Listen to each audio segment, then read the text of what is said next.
കണ്ണനു നേദിക്കാൻ കദളിപ്പഴം, കണ്ഠത്തിലണിയുവാൻ തുളസിഹാരം.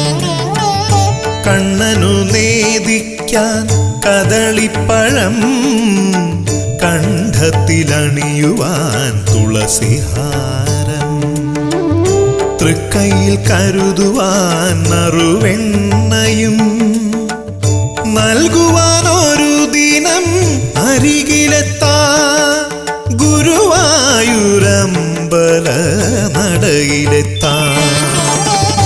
കണ്ണനു നേദിക്കാൻ കദളിപ്പഴം, കണ്ഠത്തിലണിയുവാൻ തുളസിഹാരം.